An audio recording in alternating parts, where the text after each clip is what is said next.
സമാനതകളില്ലാത്ത ദുരിതത്തിലൂടെയാണ് കഴിഞ്ഞ 4 ദിവസമായി തിരുവനന്തപുരം നഗരനിവാസികൾ കടന്നുപോയിക്കൊണ്ടിരിക്കുന്നത്. കുടിക്കാനോ കുളിക്കാനോ വെള്ളമില്ലാത്ത അവസ്ഥ.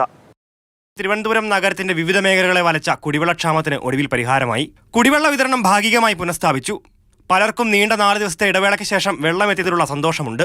പൊതുവിൽ വെള്ളം വന്നിട്ടുണ്ട്. ഒരുമാതിരിപ്പെട്ട എല്ലാ വീടുകളിലും വന്നിട്ടുണ്ട് വെള്ളം. ഒരുപാട് ബുദ്ധിമുട്ടായിരുന്നു ഈ 4 ദിവസവും. 4 ദിവസം ചെറിയ രീതിയിൽ നൂല് പോലെ വരുമായിരുന്നു.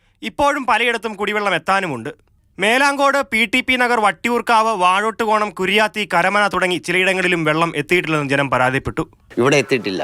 ഇന്ന് ഇത്രയും സമയമായി ഇതുവരെ ഞങ്ങൾക്ക് കിട്ടിയിട്ടില്ല. 5 ദിവസമായി കുടിക്കാൻ പോലും ഞങ്ങൾക്ക് ഒരു തുള്ളി വെള്ളം പോലും കിട്ടുന്നില്ല. ഒരു വല്ലാത്ത അവസ്ഥയാണ്. ഇടുങ്ങിയ പ്രദേശം, ചെറിയ ഇടവഴി ആയതുകൊണ്ട്. അതുകൊണ്ട് എത്രയും പെട്ടെന്ന് ഇതൊന്ന് കിട്ടിക്കഴിഞ്ഞാൽ ഞങ്ങൾക്ക് ഒരു തുള്ളി വെള്ളം കുടിച്ചുകൊണ്ട് ഇവിടെ കിടക്കാം, മരിക്കാം.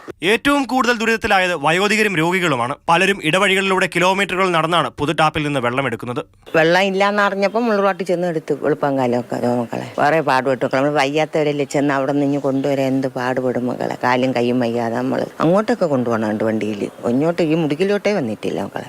പിന്നെ അങ്ങോട്ട് മുടിക്കലും വെള്ളം വന്നില്ല എന്നാണ് പറഞ്ഞത്. എൻ്റെ മുടിക്കൽ ഭാഗികമായി പ്രശ്നം പരിഹരിച്ചുവെങ്കിലും ഉയർന്ന പ്രദേശങ്ങളിലും താഴ്ന്ന പ്രദേശങ്ങളുടെ പല ഭാഗത്തും വെള്ളം എത്താനുണ്ട്.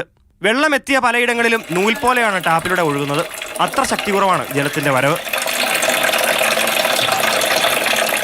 താഴ്ന്ന പ്രദേശങ്ങളിലൊക്കെ വെള്ളം എത്തിയെങ്കിലും പല പ്രദേശങ്ങളിലും ഇനിയും വെള്ളം എത്താനുണ്ട്.